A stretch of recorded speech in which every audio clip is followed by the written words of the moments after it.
Bonjour, je suis Céline Angin, la responsable du déploiement de Bamara pour la Banque nationale de données maladies rares.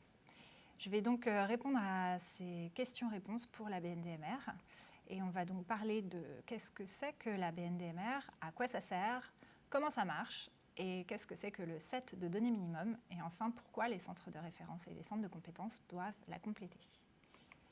Alors la BNDMR, c'est donc la Banque nationale de données maladies rares. Elle a été identifiée dans le plan national maladies rares 2 comme projet prioritaire et dernièrement dans le plan national maladies rares 3, son action a été renforcée. C'est un projet qui est financé par le ministère de la Santé à hauteur de 600 000 € par an dans le PNMR 3 et la maîtrise d'œuvre est réalisée par l'AP-HP. On a plusieurs grands objectifs qui sont entre autres de mieux documenter le malade et sa maladie, de mieux organiser le réseau de soins pour avoir une vraie adéquation entre l'offre et la demande de soins, rendre visible également l'activité des maladies rares et aider au reporting réglementaire, notamment les rapports pyramide, et puis faciliter la recherche dans le domaine par la possibilité d'identifier des patients potentiellement éligibles pour des essais thérapeutiques ou des cohortes maladies rares, mais également pour la mise en œuvre d'études épidémiologiques, médico-économiques ou de prise en charge en lien avec le SNDS, qui est le Système national de données de santé. Alors, pour mettre en place ce projet, il y a plusieurs moyens qui ont été déployés, mais surtout l'objectif primordial, c'est de mettre en place un entrepôt national de données pour les maladies rares. Donc cet entrepôt, il est en cours de déploiement. Mais surtout, on met à disposition un outil pour permettre la saisie des données. Donc ça, c'est ce qu'on appelle Bamara. Donc Bamara, c'est une application web et il y a un Bamara par hôpital. Donc on veut recueillir ce qu'on appelle le set de données minimum, donc un set de données réduit pour tous les patients atteints de maladies rares. Donc ce set de données minimum, il sera transmis à l'entrepôt BNDMR, mais de manière désidentifiée. Après, le recueil se fait autour d'un cadre d'interopérabilité national qui est produit par l'ASIP Santé et qui permet de récupérer les données du set de données minimum depuis les dossiers patients hospitaliers. Donc l'objectif, c'est en fait de simplifier la saisie, qui est un seul point d'entrée pour les données via le dossier patient informatisé, que ces données soient transférées à Bamara par un connecteur et ensuite transférées vers l'entrepôt national. Ce projet il se met en place au fil de l'eau, brique par brique. Donc, pour l'instant, Bamara est en cours de déploiement. On a déjà déployé d'ailleurs une quinzaine de CHU. Et puis, on est en train de mettre en place les connecteurs entre les dossiers patients informatisés et Bamara. Donc ça, c'est vraiment en cours de déploiement. Et on a un grand nombre de CHU qui seront déployés à la fin 2019. Et l'entrepôt BNDMR, comme je disais, il est en cours de création et devrait être disponible au premier trimestre 2019. Alors, on enchaîne sur à quoi ça sert la BNDMR. Alors, il y a une saisie unique, mais avec deux usages différents. La saisie dans Bamara, donc cette application, ou alors via le recueil dans le dossier patient informatisé qui renverra ces données vers Bamara, ça va permettre au niveau local, pour un hôpital de données, de permettre aux professionnels de santé qui seront habilités par l'hôpital de suivre leurs patients, d'accéder à leur liste de patients, les filtrer, les télécharger, de pouvoir les exploiter en fait. Et puis aussi connaître leur chiffre d'activité maladie rare et donc permettre de simplifier les rapports pyramiques. L'autre partie, c'est la partie pour l'entrepôt BNDMR, cet entrepôt national, qui va permettre, grâce à cet espace d'analyse national, de permettre un accès sur demande via le comité scientifique de la BNDMR et après évaluation des données, pour pouvoir réaliser des études épidémiologiques ou médico-économiques, des études multicentriques, des études nationales et surtout des études non interventionnelles. Donc bonjour, Arnaud Sandrin, je suis le directeur de la cellule opérationnelle de la BNDMR. Et donc, on va vous expliquer un peu comment ça marche, la BNDMR. Alors d'abord, le recueil des données. Donc d'abord, où saisir? Donc il y a deux solutions pour saisir. La première solution, c'est de saisir sur Internet, via notre application Bamara, notre application web. Et la deuxième, c'est donc via le DPI, directement dans la fiche qui est en train d'être créée dans 18 établissements. Ensuite, qui saisit? Eh bien, ça peut être le professionnel de santé qui a reçu le patient. Ça peut être également des personnes qui sont en charge de la saisie, donc des personnes tech, ARC, des secrétaires médicaux. Quelles données sont saisies dans notre application? Eh bien, toutes les données du set de données minimum. Donc, ce sont 60 items. Après, en pratique, sur un patient, ça peut représenter beaucoup plus de données, puisque par exemple, il y a un item qui est une activité. Donc, bien sûr, un patient qui est revu un certain nombre de fois, ça peut faire ensuite une grande quantité de données pour un même patient. Et ensuite, quels patients? Eh bien, tous les patients atteints d'une maladie rare et qui sont pris en charge dans le réseau expert. C'est vraiment notre périmètre, c'est le réseau expert maladie rare. Alors, un exemple de notre application telle qu'elle se présente sur le mode web, bien sûr, pour les personnes qui saisiraient depuis leur hôpital, la fiche est développée dans le DPI de l'hôpital, mais dans notre application web, voilà comment se présente la saisie des données. Donc, vous pouvez voir que c'est vraiment le principe d'un workflow. Vous avez différentes étapes à renseigner, les données administratives, les données de prise en charge, le diagnostic, l'activité, si le patient concerné, si il est question d'anté ou de néonatal, et les aspects recherche, donc toutes les informations concernant la possibilité d'accéder aux données dans le cadre de la recherche. Donc si on fait un focus par exemple sur le diagnostic, un point très important, on précise, est-ce que le diagnostic est en cours, probable, confirmé, indéterminé. On précise un certain nombre de choses. Ici, on a pris un exemple typique de la filière FI2R, la maladie de B7. Des points importants sont par exemple la description clinique. On a un certain nombre de thésaurus qui sont disponibles pour permettre une saisie la plus structurée possible, pour prendre un terme de l'environnement Big Data. Alors le devenir des données saisies. Donc les données saisies dans Bamara, elles sont de toute façon déidentifiées avant d'être renversées dans l'entrepôt BNDMR. Ensuite, elles ne sont plus cloisonnées par hôpital. Bien sûr, quand on dit Bamara, on a tendance à dire un Bamara. En réalité, il y a un Bamara par hôpital. Par contre, il y a bien un entrepôt BNDMR. Toutes les données sont regroupées. Et ensuite, si un patient a été vu dans plusieurs hôpitaux, les données vont être regroupées via son identifiant. C'est-à-dire que si les traits d'identité de deux patients sont les mêmes, eh bien, on va dans ce cas regrouper. Donc ça peut être le cas par exemple d'un patient qui aurait déménagé, qui aurait donc changé d'établissement de prise en charge, et donc on identifiera bien que c'est le même patient. La réalisation d'études sur l'entrepôt. Bien sûr, cet entrepôt, il n'a certainement pas vocation à juste banquer des données, comme on dit. Le but, c'est évidemment d'extraire de ces données de l'information pour mieux connaître les maladies rares. Alors, quel est le type d'études que nous allons faire? D'abord, nous allons produire un rapport annuel grand public. Donc, ce rapport sera publié notamment sur notre site internet et il donnera un certain nombre de grandes statistiques sur les maladies rares. Les statistiques intéressantes peuvent être par exemple l'âge de diagnostic, l'âge au premier signe, l'écart entre l'âge de diagnostic et l'âge au premier signe, le nombre de consultations, un focus sur les maladies qui touchent les fœtus, etc. Donc il y aura énormément, toute une palette, puisque c'est un peu c'est la spécialité de la BNDMR, c'est que c'est une base de données qui n'est pas focalisée sur une pathologie donnée. Elle couvre toutes les maladies rares. Il y aura également un rapport annuel par filière. Donc ça, c'est quelque chose que nous définirons avec les filières. Et il sera possible d'ailleurs, pour une filière, de demander des statistiques particulières et nous les mettrons à disposition de la filière. Bien sûr, toutes les données qui sont saisies par la filière pourront lui revenir sous la forme d'un rapport annuel dédié. Il y aura une offre de pilotage des politiques de santé. Là, ce sont les deux ministères, de la santé et de la recherche, qui pourront nous demander un certain nombre d'indicateurs qu'on leur fournira, bien entendu, à chaque fois qu'ils les solliciteront. Il y aura également une production d'indicateurs de qualité des données et d'identitovigilance. Derrière le terme un peu complexe d'identitovigilance, on parle surtout de vérifier qu'il n'y a pas de doublon et qu'un patient est bien identifié et pas deux fois.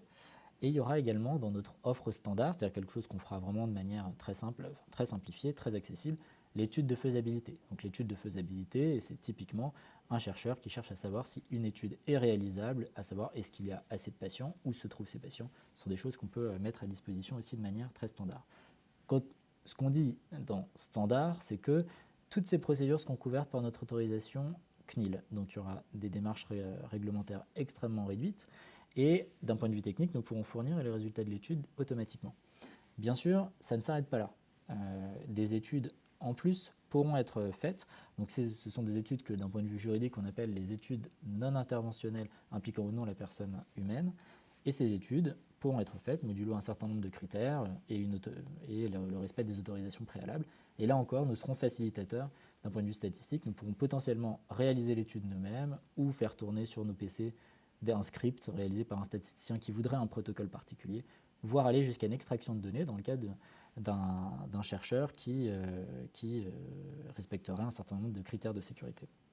Alors maintenant, c'est quoi le set de données minimum? Donc le set de données minimum, on l'a dit, on parle de 60 items. Ils sont communs à tous les patients atteints de maladies rares. Comme le nom l'indique, c'est minimum, c'est-à-dire qu'il faut vraiment qu'il soit saisi pour tous les patients. Donc il y a un aspect d'identification du sujet, le contexte de la prise en charge, le type d'activité, l'âge au premier signe versus l'âge au diagnostic. C'est notamment important pour quantifier ce qu'on appelle l'errance diagnostique, c'est-à-dire cette durée entre le moment où on arrive à enfin atteindre un diagnostic et donc potentiellement une thérapie. Le diagnostic, bien sûr, et ensuite des éléments spécifiques à tout ce qui est anté et néonatal. Pour mémoire, on a de l'ordre dans les maladies rares d'un tiers des patients qui sont pour lesquels la maladie est détectée dans ce contexte-là. Et ensuite, donc, un aspect qui permet d'identifier ce que le patient, le consentement du patient pour les aspects recherche. Enfin, pourquoi les CRMR et les CCMR doivent participer à la BNDMR? Eh bien, il y a plusieurs raisons. Un, parce qu'il y a les rapports pyramides, qui sont donc les rapports d'activité réglementaires, quantitatifs et qualitatifs, qui doivent être produits. Or, Bamara sera à terme le seul outil permettant de fournir les données pour ces rapports pyramides. Pour mémoire, ces rapports pyramides sont notamment utilisés dans le cadre du financement d'un certain nombre de centres. Donc il y a cet aspect important aussi. Ensuite, faire avancer la connaissance au niveau national des maladies rares. Encore une fois, ce qu'il y a de très spécifique dans la BNDMR, c'est que ce n'est pas juste focalisé sur une pathologie en particulier. Là-dessus, il y a une faiblesse, c'est que notre set de données est minimal, donc il ne permet pas forcément des recherches très détaillées sur la pathologie. En revanche, il est unique parce qu'il couvre toutes les pathologies rares. Et donc c'est intéressant pour savoir comment une pathologie rare se compare aux autres et bien comprendre dans l'ensemble comprendre de manière générale, améliorer notre connaissance des maladies rares. Enfin, c'est un outil essentiel pour le pilotage et la conduite des politiques publiques. Le rapport pyramide en est bien sûr un élément, mais il y a d'autres éléments. On a parlé des grands enjeux des maladies rares que sont l'errance diagnostique, l'impasse diagnostique. Et sur tous ces sujets, la BNDMR entend fournir des données qui permettront aussi aux décideurs de faire avancer les parcours de soins. Alors Céline Engin, en ce qui concerne le remplissage des données de Bamara, les centres experts, en particulier les centres de compétences, qui ont un manque de moyens important, nous posent souvent la question quels sont les éléments pour nous indispensables à saisir et pourquoi devrions-nous le saisir, attendu qu'il n'y a pas de crédit associé. Ils ne sont pas concernés par le rapport pyramide. Quel serait le message que vous pourriez transmettre aux centres experts, centres de compétences pour compléter ces données?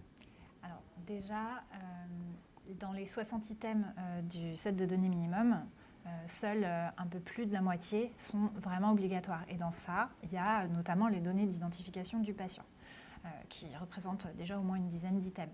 Donc ce qu'il faut se dire, c'est qu'à terme, notre objectif, c'est vraiment que ce recueil soit totalement intégré dans les dossiers patients informatisés. Et donc les données d'identité seront déjà saisies. Il y aura juste à compléter les parties qui seront vraiment médicales, qui relèvent de l'expertise des centres. Donc là, déjà, on diminue notablement la quantité de données à saisir. D'autre part, on en discute souvent avec le ministère de la Santé et avec la mission Maladies Rares qui essayent de travailler avec leurs autres départements pour essayer de valoriser les consultations longues et complexes. Donc ça, c'est un des points qui pourrait permettre d'avoir un financement complémentaire, notamment pour les centres de compétences, donc en mettant en valeur la complexité des consultations maladies rares. Et aussi, je crois, avait été évoqué le fait que pour être centre de compétences, il fallait se plier à ces règles et bien pouvoir signaler ces informations, sinon ce label ne serait pas renouvelé et c'est important de souligner cet aspect également. Tout à fait. Ça fait partie de leur engagement de centre de compétences. L'objectif, il faut se dire que Bamara et la BNDMR, ce n'est pas un objectif uniquement pour de l'activité, mais c'est un objectif bien plus large avec de l'épidémiologie et aussi d'ailleurs tout ce qui est organisation des soins.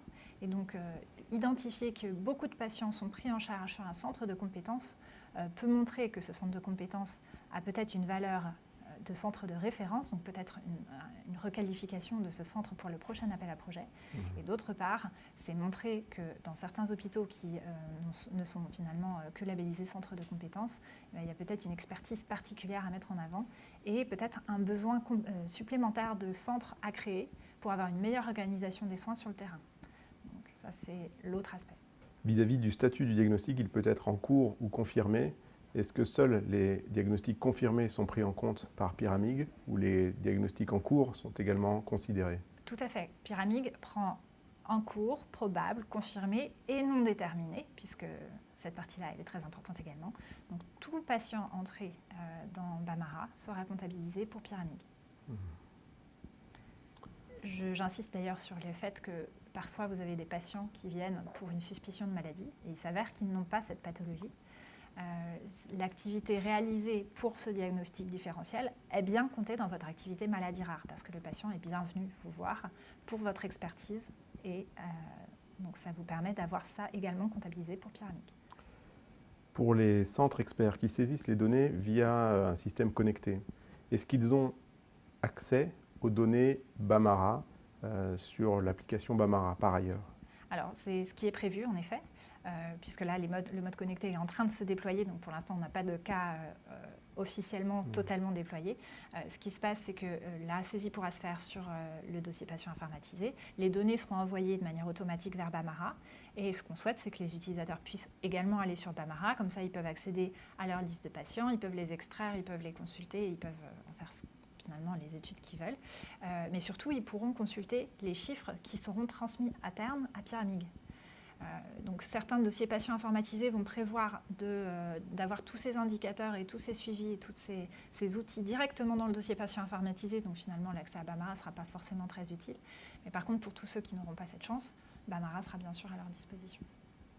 Pour les centres qui remplissaient Semara par le passé, est-ce qu'il y aura une bascule automatique dans Bamara? Ils pourront consulter leurs informations Semara précédentes? Tout à fait. Alors c'était l'autre cas que je n'ai pas abordé juste avant, c'est que les données de Semara sont systématiquement migrées dans Bamara, mais elles ne sont pas migrées vers les dossiers patients informatisés. Donc pour consulter vos anciens dossiers de Semara, vous pourrez aller les consulter sur Bamara. Ça vous permettra d'avoir finalement pour un patient donné, même s'il avait été saisi d'abord sur Semara, puis après dans votre dossier patient informatisé, vous verrez la totalité des activités réalisées pour ce patient.